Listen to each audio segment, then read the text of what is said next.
Good evening, नमस्कार। शाम को 5 बजते ही उसके पहले तक की सारी अपडेट लेकर हम हाजिर हो जाते हैं। तो आज टॉप 5 में क्या खास है, इसे जानने का सिलसिला शुरू करते हैं। सबसे पहले देखिए 2 तस्वीरें, कैसे दिल्ली में पानी की किल्लत से लोग परेशान हो चुके हैं। एक तरफ मॉनसून कई प्रदेशों में दस्तक दे रहा है, तो दूसरी तरफ अब भी लोग पानी के लिए त्राही त्राही कर रहे हैं। दिल्ली में जनता का आक्रोश बढ़ता जा रहा है। भाजपा कार्यकर्ताओं ने दिल्ली जल बोर्ड में पानी की किल्लत की वजह से घेराव करते हुए विरोध प्रकट किया और इस भीड़ को रोकने के लिए वाटर कैनन का इस्तेमाल उन पर किया जा रहा है। अजब स्थिति है, एक तरफ पानी की किल्लत तो दूसरी तरफ वाटर कैनन से उन्हें कंट्रोल करने की कोशिश की जा रही है। एक तरफ लोग लाइन में एक एक बाल्टी पानी को तरसते नजर आए और दूसरी तरफ पानी की बौछार से इन प्रदर्शनकारियों को रोका जा रहा है।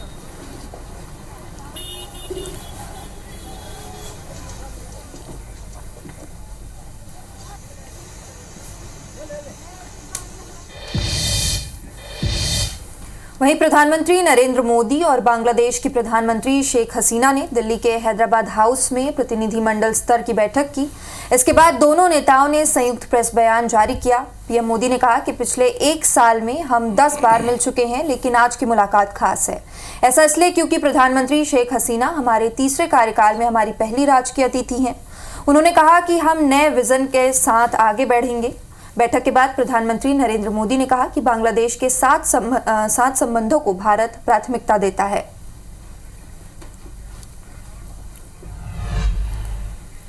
और एक बड़ा अपडेट इस वक्त आपको दे दें, नीट मामले में बड़ा अपडेट है। नीट मामले में हाई लेवल की कमेटी बन चुकी, जिसका ऐलान शिक्षा मंत्री जी ने 2 दिन पहले किया था। शिक्षा मंत्रालय ने एक कमेटी बना दी है।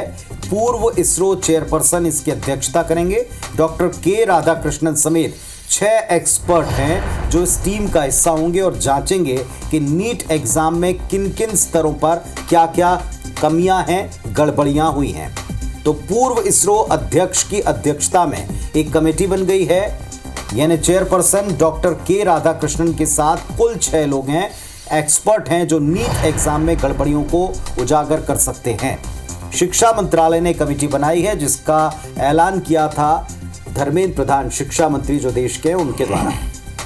बड़ा अपडेट है, नीट परीक्षा में धांधली, गड़बड़ी, रिजल्ट में हुई सारी खामियों के बाद देश भर में प्रदर्शन, राजनीति, और अब इस पर कमेटी घोषित हो गई है। पूर्व इसरो चेयरपर्सन इसकी अध्यक्षता करेंगे और इसके साथ 6 सदस्यों की टीम है जो पता लगाएगी नीट एग्जाम में क्या गड़बड़ियां हुई।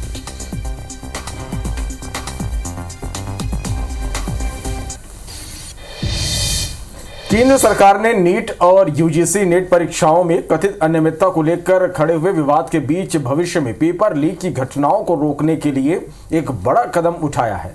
केंद्र सरकार ने एंटी पेपर लीक कानून यानी पब्लिक एग्जामिनेशन एक्ट 2024 लागू कर दिया है। केंद्र सरकार ने देर रात इसका नोटिफिकेशन जारी किया और इस साल फरवरी में संसद से यह कानून पारित हुआ था, जो 21 जून 2024 से अब प्रभाव में आ गया। इस कानून के तहत सार्वजनिक परीक्षाओं में होने वाले नकल पर अंकुश लगाने के लिए न्यूनतम 3 से 5 साल की कैद की सजा का प्रस्ताव है और पेपर लीक गिरोह में शामिल लोगों को 5 से 10 साल की कैद और न्यूनतम 1 करोड़ रुपए के जुर्माने का प्रावधान है।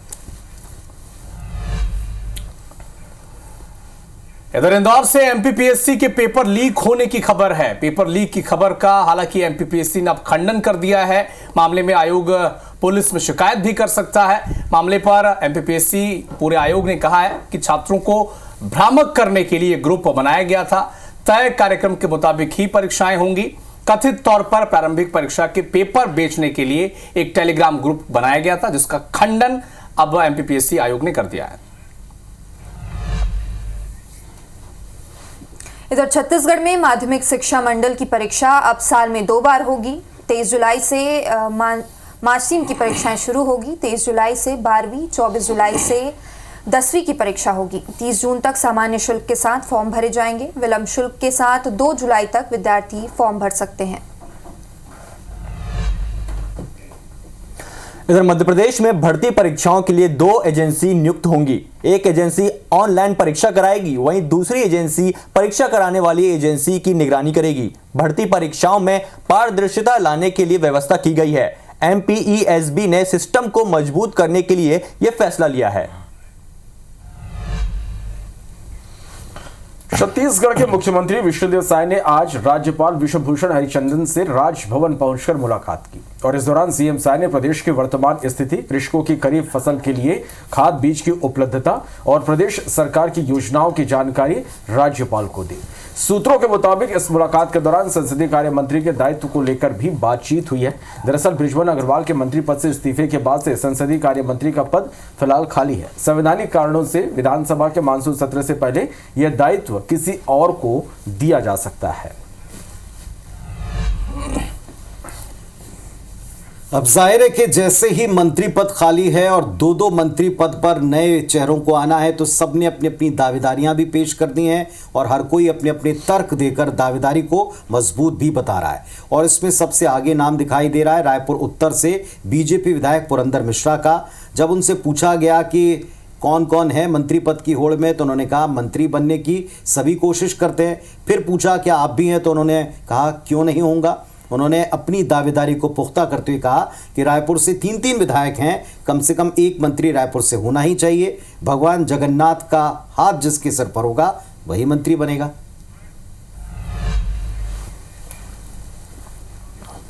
हम तो उनके बातचीत में रहते नहीं हैं। यदि बातचीत कोई अंदर में हुई होगी तो इसकी जानकारी मुझे नहीं है। हर आदमी प्रयास करता है, सब प्रयास कर रहे हैं अपने अपने प्रयास कर रहे हैं, क्यों नहीं करेंगे।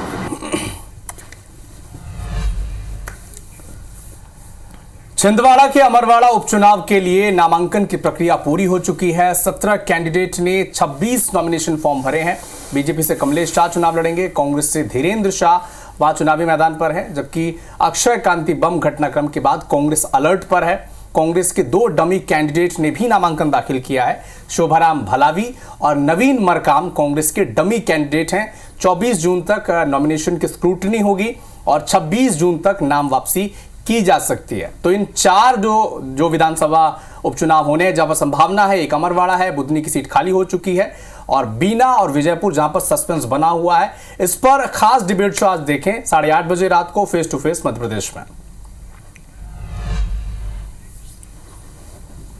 वहीं इंदौर में लोगों से ज्यादा जुड़ने और उनकी परेशानियों को दूर करने के लिए प्रदेश सरकार के मंत्री जन चौपाल लगा रहे हैं। वहीं कुछ मंत्रियों का लोगों से मिलने का अंदाज भी निराला है। स्वास्थ्य मंत्री तुलसी सिलावट जमीन पर बैठकर लोगों की समस्या को सुनते हैं। इंदौर में मंत्री तुलसी सिलावट ने जमीन पर जन चौपाल लगाकर लोगों से मुलाकात की। बालाघाट के पड़ोसी जिले सिवनी में गौवंश की निर्ममता से हत्या की गई थी, जिसके विरोध में विश्व हिंदू परिषद, बजरंग दल और हिंदूवादी संगठनों ने जिला बंद का आह्वान किया। सभी ने गौ माता के सम्मान में दुकानों को बंद रखकर समर्थन किया। सुरक्षा की दृष्टि से सभी चौक चौराहों पर पुलिस बल मौजूद रही। और इस वक्त भोपाल से आपको एक बड़ी खबर दे दें। अस्पताल में चेकअप के लिए पहुंची महिला कैदी भाग गई। सेंट्रल जेल से हमीदिया अस्पताल लाई गई थी। मर्डर केस में ये महिला जेल में बंद थी। बड़ी लापरवाही इसमें दिखाई दी है पुलिस की। तो भोपाल से बड़ी खबर, अस्पताल में चेकअप के लिए आई मर्डर की महिला कैदी फरार हो गई। सेंट्रल जेल से हमीदिया अस्पताल लाई गई थी।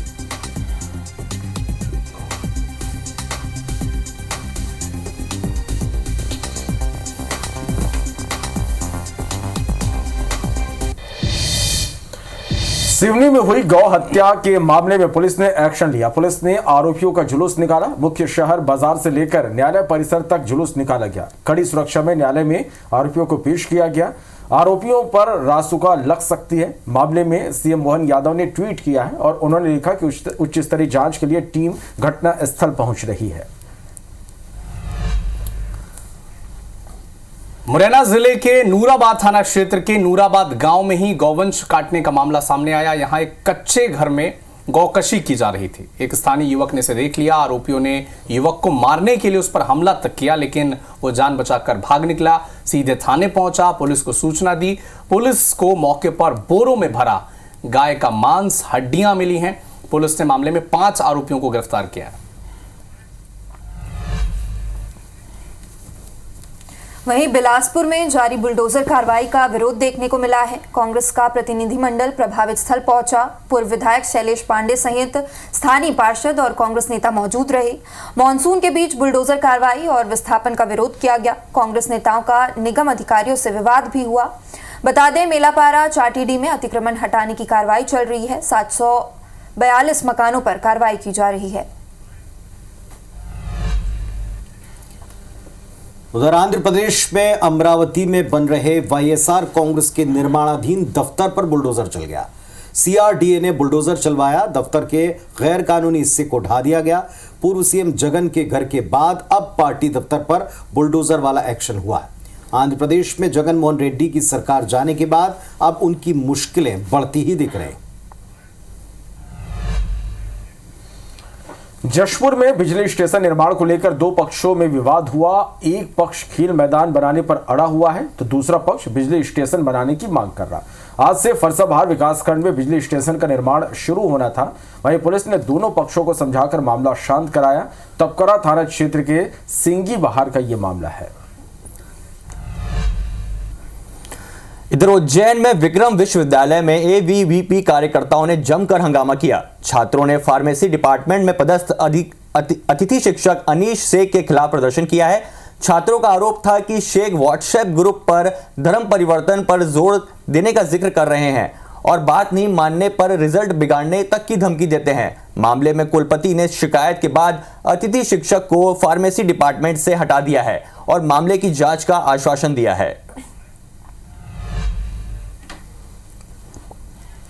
राजधानी भोपाल के जीजी फ्लाईओवर के लिए कोलार पाइपलाइन को शिफ्ट किया जा रहा है, जिसके चलते शहर के 90 इलाके में कोलार लाइन से पानी की सप्लाई नहीं होगी।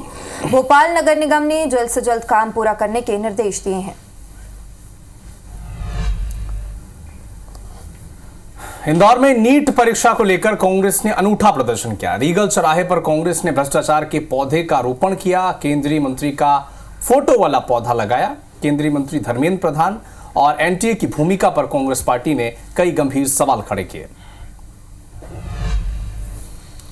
ग्वालियर शहर में 15,000 से ज्यादा ई रिक्शा को व्यवस्थित करने के लिए जिला प्रशासन ने तैयारी शुरू कर दी है। जनमित्र केंद्रों पर पंजीयन फेल होने के कारण शहर के 6 जगहों पर नाके लगाकर ई रिक्शा का पंजीयन किया गया। पंजीयन 23 से 29 जून तक होंगे। पंजीयन का यह आखिरी मौका और अगर इस बार पंजीयन नहीं किया गया तो चालानी कार्रवाई के साथ ई रिक्शा जब्त किया जाएगा। पहले पंजीयन कराने वाले चालकों को रूट चयन में प्राथमिकता मिलेगी। इंदौर में निगम और जिला प्रशासन ने संयुक्त एक्शन लिया। सड़क पर हुए कब्जों को हटाना शुरू किया। निगम टीम ने कार्रवाई करते हुए एप्पल हॉस्पिटल के सामने कब्जे को हटा दिया। दरअसल इस जगह से नगर निगम ने कुछ दिन पहले ही कार्रवाई कर बस्ती को हटाया था, लेकिन कुछ ही दिन में फिर से इस रोड के ऊपर दोबारा से कब्जे हो गए। कलेक्टर के निर्देश पर प्रशासन और निगम टीम ने फिर एक्शन लिया। और वहीं हटा में अतिक्रमण पर बुलडोजर चला। जिला प्रशासन ने बस स्टैंड से कब्जा हटाया। करीब 1 एकड़ भूमि पर कब्जा किया गया था। भोपाल नगर निगम की एक बड़ी लापरवाही आज सामने आई। सड़क पर बकरीद में काटे गए जानवरों के सिर मिले हैं। कचरा वाहन से सड़क पर जानवरों के अवशेष मिले हैं। वाहन में जरूरत से ज्यादा कचरा भर लिया गया था। 3 दिन बाद निगम ने जानवरों के अवशेष उठाए हैं।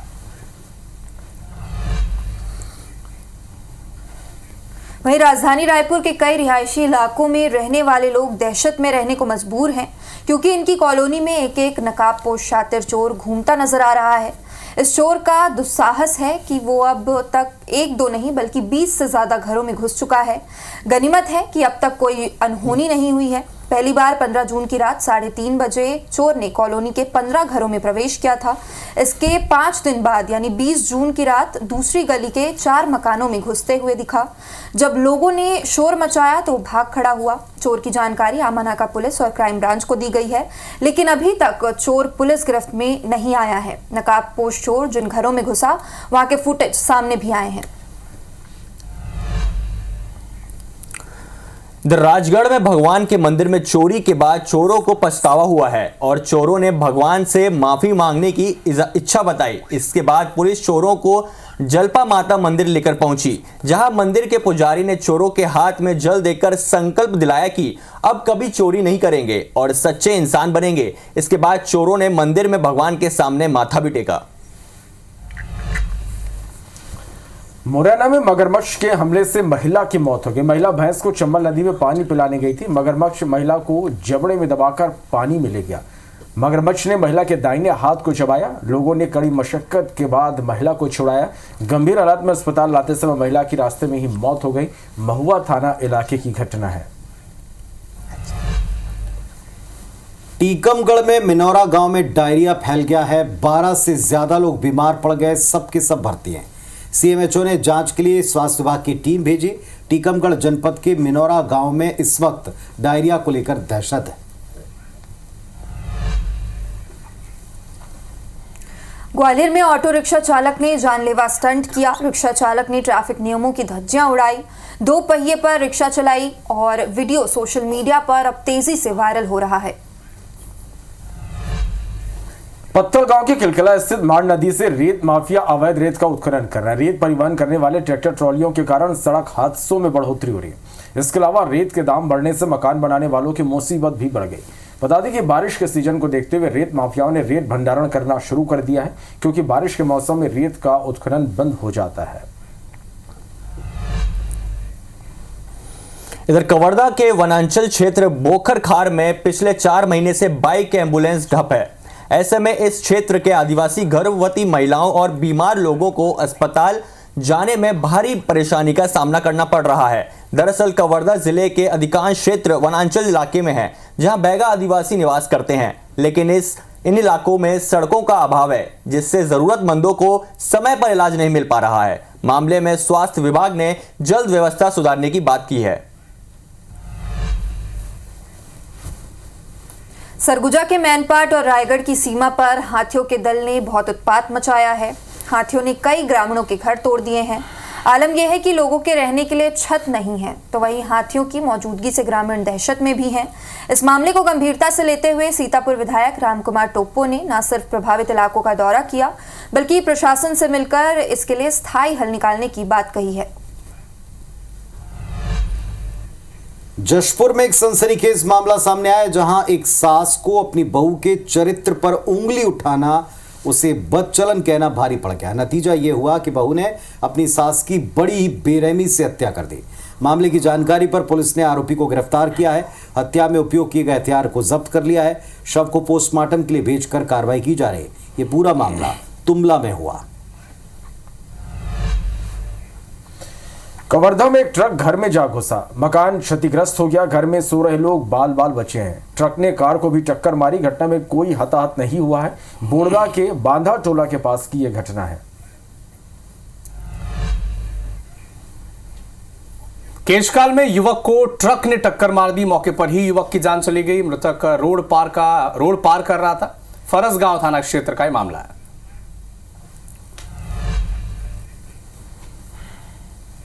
इधर उत्तर प्रदेश के हापुड़ में बड़ा हादसा हो गया। दिल्ली लखनऊ हाईवे पर 2 कार आपस में टकरा गई।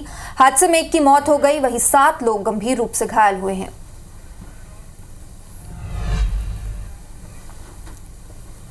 टॉप 5 में आज के लिए बस इतना ही। बड़े विषयों पर डिबेट और हर खबर का पूरा अपडेट मिलेगा नंबर 1 न्यूज चैनल IVS 24 पर। फिलहाल हमें इजाजत दें। नमस्कार।